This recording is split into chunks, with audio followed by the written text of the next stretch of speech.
ଅନେକ କବି ପଦ୍ମଫୁଲ ଉପରେ କବିତା ଲେଖିବାର ପ୍ରଚେଷ୍ଟା କରିଛନ୍ତି ଏବଂ ଗୋଟେ ଗୋଟେ ସଫଳ ସୃଷ୍ଟି ସେମାନେ ଛାଡ଼ି ଯାଇଛନ୍ତି ପଦ୍ମ ନାମରେ। ପଦ୍ମର ବିଷୟରେ ଯେତେ ବର୍ଣ୍ଣନା କଲେ ସରେ ନା।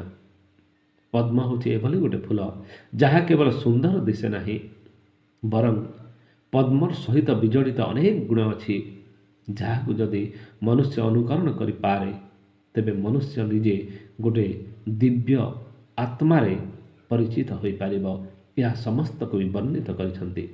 ଠିକ୍ ସେହିଭଳି ଏହି କମଳ ପ୍ରତି କବିତା ହେଉଛି ଗୋଟେ ସମ୍ବୋଧନମୂଳକ କବିତା। ଏଥିରେ କବି ପ୍ରକୃତି ମଧ୍ୟରେ ପରମେଶ୍ୱର ଓ ମାନବାତ୍ମାରେ ଈଶ୍ୱରଙ୍କର ସତ୍ତାକୁ ଉପଲବ୍ଧି କରିଛନ୍ତି। ମନୁଷ୍ୟର ଆତ୍ମାରେ ଯଦି ଈଶ୍ୱର ବିରାଜମାନ କରନ୍ତି, ଈଶ୍ୱରଙ୍କର ଗୁଣ ଦିବ୍ୟ ଗୁଣ ଯଦି ମନୁଷ୍ୟର ଆତ୍ମାରେ ପ୍ରସ୍ଫୁଟିତ ହୋଇ ଉଠେ, ମନୁଷ୍ୟ ଜନ୍ମ ସାର୍ଥକ ହୋଇଯାଏ। ଆତ୍ମା ପରମାତ୍ମାର ପରିଚର୍ଚ୍ଚା ଏହି କବିତାକୁ ସମ୍ପୂର୍ଣ୍ଣ ଭାବରେ ରହସ୍ୟମୟ କରି ପକାଇଛି। ପ୍ରକୃତି ଭିତରେ ଭଗବତ ସତ୍ତାକୁ କବି ଏହି କବିତାରେ ନିବିଡ଼ ଭାବରେ ଉପଲବ୍ଧି କରିଛନ୍ତି। ଏଥିରେ କବିଙ୍କର ଜୀବନ ଦର୍ଶନ ମଧ୍ୟ ସ୍ୱତଃସ୍ଫୂର୍ତ୍ତ ଭାବରେ ପ୍ରକାଶିତ ହୋଇ ଉଠିଛି। ପଦ୍ମ ଭିତରେ କବି ବିଧାତାଙ୍କର ଅପୂର୍ବ ଲୀଳାକୁ ସନ୍ଦର୍ଶନ କରି ଅଭିଭୂତ ହୋଇପଡ଼ିଛନ୍ତି। ସେଥିପାଇଁ ପ୍ରସ୍ଫୁଟିତ ହୋଇଥିବା କମଳର ସୌନ୍ଦର୍ଯ୍ୟ ଓ ମହକରେ ସେ ଅନୁଭବ କରିଛନ୍ତି ଗୋଟେ ସ୍ୱର୍ଗୀୟ ଆନନ୍ଦ।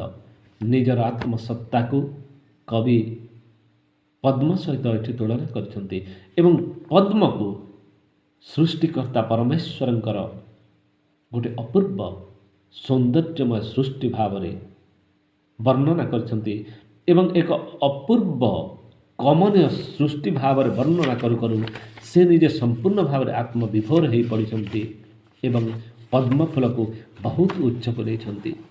ତାଙ୍କର ପ୍ରଥମ ଧାଡ଼ିରେ ସେ ବର୍ଣ୍ଣନା କରିବାର ଚେଷ୍ଟା କରିଛନ୍ତି। ଆରେ ଶତଦଳ ସତେ କି ସତତ ତୁହି ମଧୁର ଉଜ୍ଜ୍ୱଳ, ଏଡ଼େ ତୁ ସୁନ୍ଦର ତୋର ପଟାନ୍ତର କାହିଁ, ଲେଖନି ଲଜ୍ଜିତ ମୋର ବର୍ଣ୍ଣି ପାରେ ନାହିଁ, ଢଳ ଢଳ ରୂପରାଶି ଝଳୁଅଛି ଜଳେ ଭାସି, ଦଳେ ଦଳେ ଝରି ପଡ଼େ କି ପୁଣ୍ୟ ଅମୃତ, ନିରେଖି ନିରଖି ମୋ ନେତ୍ର ହୁଏ ପୁତ। ପଦ୍ମ, ତୋର ବିଷୟରେ ଯେତେ ବର୍ଣ୍ଣନା କରିବି ସେ ବର୍ଣ୍ଣନା ଅଧୁରା ରହିଯିବ। ପଦ୍ମ, ତୋର ବିଷୟରେ, ତୋର ଦିବ୍ୟତ୍ୱ ବିଷୟରେ ମୁଁ ଯାହା ବି ବର୍ଣ୍ଣନା କରିବି ତାହା ସମ୍ପୂର୍ଣ୍ଣ ଭାବରେ ବର୍ଣ୍ଣିତ ହୋଇପାରିବ ନାହିଁ। ଆରେ ଶତଦଳ, ପଦ୍ମକୁ ଶତଦଳ କରି କୁହାଯାଏ। ପଦ୍ମର ହଜାର ହଜାର ନାମ ରହିଛି। ସେ ନାମମାନଙ୍କର ଭିତରୁ ଶତଦଳ ହେଉଛି ଗୋଟେ ନାଁ। ଅନେକ ତାହାକୁ 100 ପାଖୁଡ଼ାର ଫୁଲ ବୋଲି ମଧ୍ୟ ବର୍ଣ୍ଣନା କରନ୍ତି। ତେଣୁ କବି କହୁଛନ୍ତି, ସତେ କି ସତତ ତୁହି ମଧୁର ଉଜ୍ଜ୍ୱଳ ରେ ପଦ୍ମଫୁଲ, ତୁ ଯାହା ଦିଶୁଛୁ, ଯେତେ ସୁନ୍ଦର ଦିଶୁଛୁ, ତାଠାରୁ 100 ଗୁଣରେ ତୁ ଆହୁରି ଅଧିକ ସୁନ୍ଦର, 100 ଗୁଣରେ ତୁ ଆହୁରି ଅଧିକ ଉଜ୍ଜ୍ୱଳ। ଆଉ ତୁ ଏତେ ସୁନ୍ଦର ଯେ ତୋର ପଟାନ୍ତର କରାଯାଇପାରିବ ନାହିଁ। ପଟାନ୍ତର ଅର୍ଥ ଅନ୍ୟ କାହା ସହିତ କମ୍ପେୟାର କରିବା, ଅନ୍ୟ କାହା ସହିତ ତୋର ସୌନ୍ଦର୍ଯ୍ୟକୁ ତୁଳନା କରାଯାଇପାରିବ ନାହିଁ। ଅର୍ଥାତ୍ ତୋର ସୁନ୍ଦର ଏତେ ପ୍ରବଳ ଯେ ଅନ୍ୟ କୌଣସି ବସ୍ତୁ ସହିତ ତୋର ତର୍କଣା କରାଯାଇପାରିବ ନାହିଁ, ତୁଳନା କରାଯାଇପାରିବ ନାହିଁ। ଲେଖନି ଲଜ୍ଜିତ ମୋର ବର୍ଣ୍ଣି ପାରେ ନାହିଁ। ତେଣୁ କବି କହୁଛନ୍ତି ଯେ ତୋର ବର୍ଣ୍ଣନା ମୁଁ କରିବି କ'ଣ?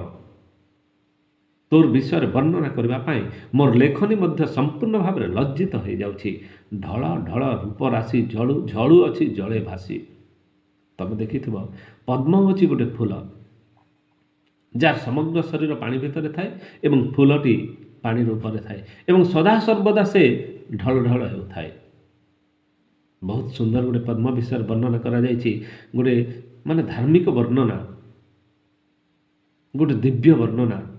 ଏବଂ ସେଇଠି କୁହାଯାଇଛି ଯେ ଏହି ସଂସାର ହେଉଛି ଗୋଟେ ପୋଖରୀ ସଦୃଶ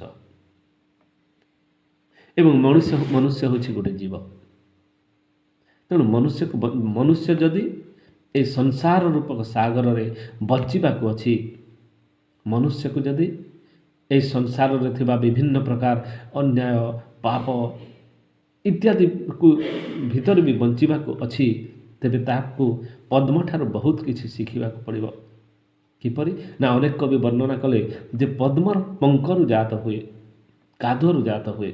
କିନ୍ତୁ କାଦୁଅରୁ ଜାତ ହୋଇ ମଧ୍ୟ ସେ ଏତେ ଦିବ୍ୟ ହୋଇ ଉଠେ ଯେ ଅନ୍ୟ କୌଣସି ଅମୃତରୁ ଜାତ ହୋଇଥିବା କୌଣସି ବସ୍ତୁ ମଧ୍ୟ ତାର ସହିତ ତୁଳନୀୟ ହୋଇପାରେ ନାହିଁ।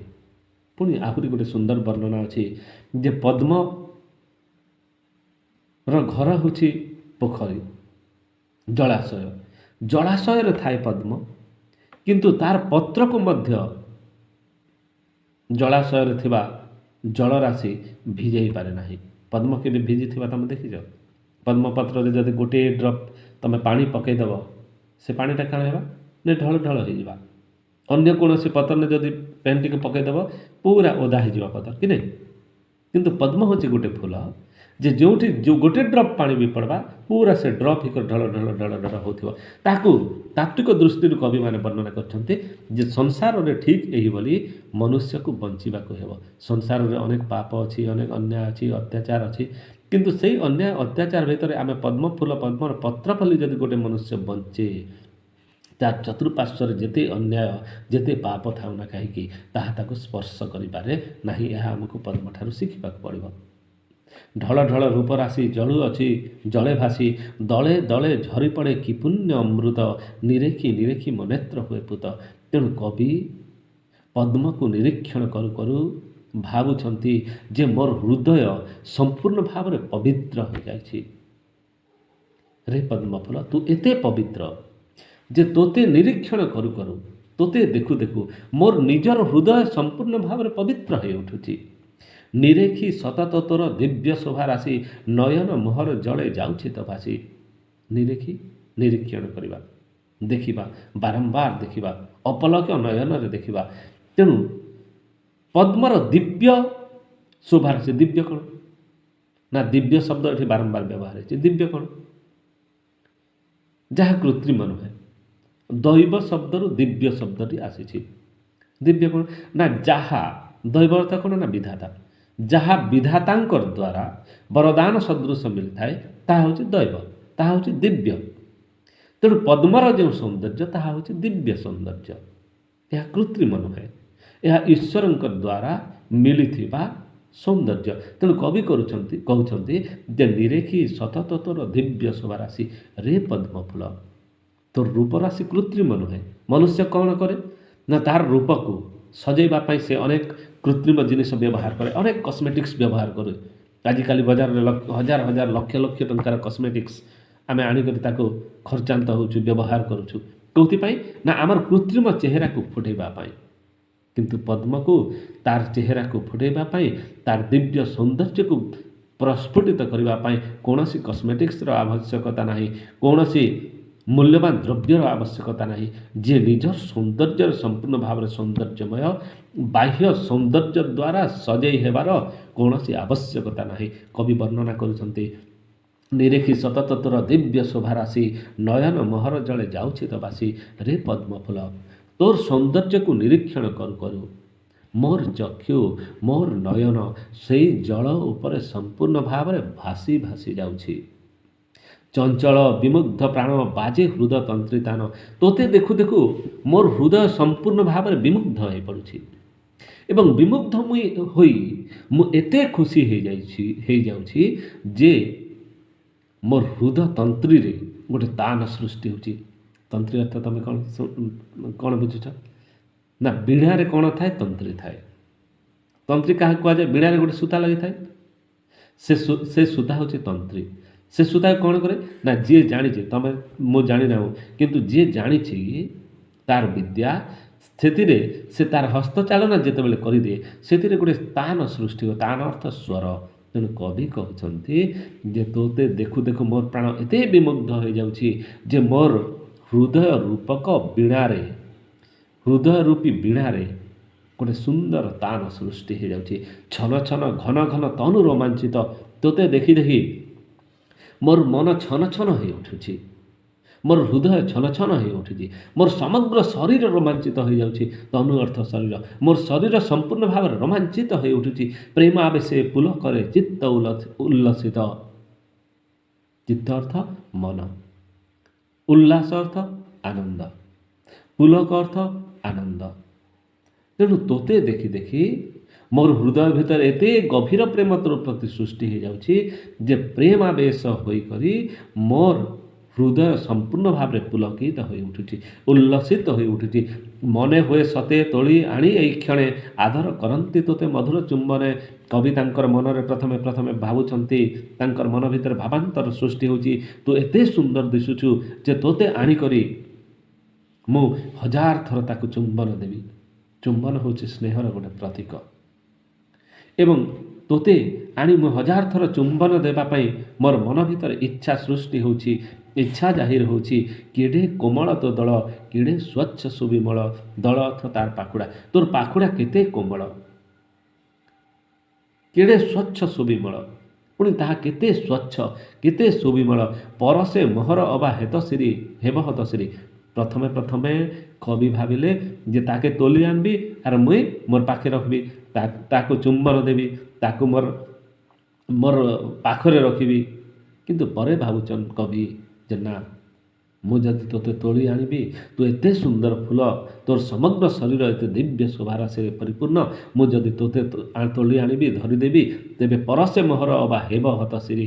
ତାହା ହୁଏତ ସମ୍ପୂର୍ଣ୍ଣ ଭାବରେ ହତଶ୍ରୀ ହେଇଯିବ। ହତଶ୍ରୀ କ'ଣ ନା, ତାର ହୁଏତ ସୌନ୍ଦର୍ଯ୍ୟ ନଷ୍ଟ ହୋଇଯାଇପାରେ। ନଳିନ ମଳିନ ହେବ ତୋ ପୁଣ୍ୟ ମାଧୁରୀ। ନଳିନ ଅର୍ଥ ପଦ୍ମଫୁଲ। ରେ ପଦ୍ମ, ତୋର ପୁଣ୍ୟ ମାଧୁରୀ, ମାଧୁରୀ ଅର୍ଥ ସୌନ୍ଦର୍ଯ୍ୟ, କେବଳ ସାଧାରଣ ସୌନ୍ଦର୍ଯ୍ୟ ନୁହେଁ, ତୋର ପୁଣ୍ୟ ମାଧୁରୀ, ପୁଣ୍ୟ ସୌନ୍ଦର୍ଯ୍ୟ ମଳିନ ହୋଇଯିବ। ସେଥିପାଇଁ ମୁଁ ଆଉ ତୋତେ ଆଣିବି ନାହିଁ। ହସୁଥା ହସୁଥା ପଦ୍ମ ନାହିଁ ପ୍ରୟୋଜନ, ଛିନ୍ନ କରିବି ତୋ ବୃନ୍ତ ଅକାଳେ ସୁମନ। ରେ ପଦ୍ମ, ତୁ ସବୁଦିନ ପାଇଁ ହସୁଥା, ତୋତେ ତୋଳିବାର ପ୍ରୟୋଜନ ନାହିଁ। ଛିନ୍ନ କରିବି କାହିଁକି ତୋ ବୃନ୍ତ ଅକାଳେ ସୁମନ। ବୃନ୍ତ ଅର୍ଥ ତାର ନଳା। ତେଣୁ ବୃନ୍ତଚ୍ୟୁତ ମୁଁ କରିବି ନାହିଁ। ତୋର ବୃନ୍ତରୁ ମୁଁ ତୋତେ ଯଦି ଚ୍ୟୁତ କରିଦେବି, ତୋତେ ଯଦି ମୁଁ ତୋଳି ଆଣିବି, ତେବେ ସମ୍ପୂର୍ଣ୍ଣ ଭାବରେ ତୁ ହତଶ୍ରୀ ହୋଇଯାଇପାରୁ। ଦେଖି ତୋ ଶୋଭା ପବିତ୍ର ହେଉ ସାର୍ଥକ ମୋ ନେତ୍ର। ତୋତେ ଦୂରୁ ମୁଁ ଦେଖିବି ଏବଂ ଦୂରରୁ ଦେଖି ସବୁଦିନ ପାଇଁ ମୁଁ ଖୁସି ହେବି ଏବଂ ମୋର ନେତ୍ର ସମ୍ପୂର୍ଣ୍ଣ ଭାବରେ ସାର୍ଥକ ହେଉଥିବ। ସୁଷମା ପିପାସୁ ଚିତ୍ତ ହେଉ ମୋ ସମିତ। ସୁଷମା ଅର୍ଥ ସୌନ୍ଦର୍ଯ୍ୟ। ପିପାସା କ'ଣ ନା, ପାନ କରିବାର ଇଚ୍ଛା। ତେଣୁ ତୋର ସୌନ୍ଦର୍ଯ୍ୟକୁ ପାନ କରିବାର ଇଚ୍ଛୁକ ଥିବା ମୋର ଚିତ୍ତ, ମୋର ମନ ସଦା ସର୍ବଦା ସେଇ ପିଇବାର ଯେଉଁ ଇଚ୍ଛା ମୋର ସୃଷ୍ଟି ହେଉଛି ତୋର ସୌନ୍ଦର୍ଯ୍ୟକୁ, ତାହା ସମିତ ହୋଇ ଉଠୁ। ତୋ ପୁଣ୍ୟ ଦର୍ଶନେ ଦୂରେ ଯାଉ ମୋ ଦୁରିତ। ତେଣୁ ମୋ ଦୁରିତ ଅର୍ଥ ଦୁଃଖ। ମୋର ଯେଉଁ ଦୁଃଖ ଅଛି, ମୋର ମନରେ ଯେଉଁ ବୃଥା ଭାବାନ୍ତର ଅଛି, ତୋର ପୁଣ୍ୟ ଦର୍ଶନ କରିଦେଲେ ମୋର ମନ ଆପେ ଆପେ ଉଲ୍ଲସିତ ହୋଇ ଉଠେ, ଖୁସି ହୋଇ ଉଠେ। ଗୋଟେ ନୂତନ ଆନନ୍ଦ ଭିତରେ ମୁଁ ଉଲ୍ଲସି ଉଠେ। ତେଣୁ ରେ ପଦ୍ମ, ମୁଁ ତୋତେ ତୋଳିବି ନାହିଁ। ତୁ ଯେଉଁଠି ଅଛୁ ସେଇଠି ଥା ଏବଂ ତୋତେ ଦେଖି ତୋର ସନ୍ଦର୍ଶନ କରି ବରଂ ମୁଁ ସବୁଠାରୁ ଖୁସି ହେବି। ବହୁତ ଗୁଡ଼ିଏ ବଢ଼ିଆ ସୁନ୍ଦର କବିତା। ଆଉ ଗୋଟେ ଦୁଇଟା କ୍ଲାସ୍ ନେଇକରି ତାକୁ ଅତି ବିସ୍ତୀର୍ଣ୍ଣ ଭାବରେ ଆମେ ବୁଝିକରି ଏଇ କବିତାକୁ ବୁଝିବାର ପ୍ରଚେଷ୍ଟା କରିବା। ଆଜି ଏତିକିରେ ରହୁଛି। ନେକ୍ସଟ କ୍ଲାସ୍ରେ ଏହାର ପରବର୍ତ୍ତୀ ଆମେ ଆଲୋଚନା କରିବା। ଧନ୍ୟବାଦ।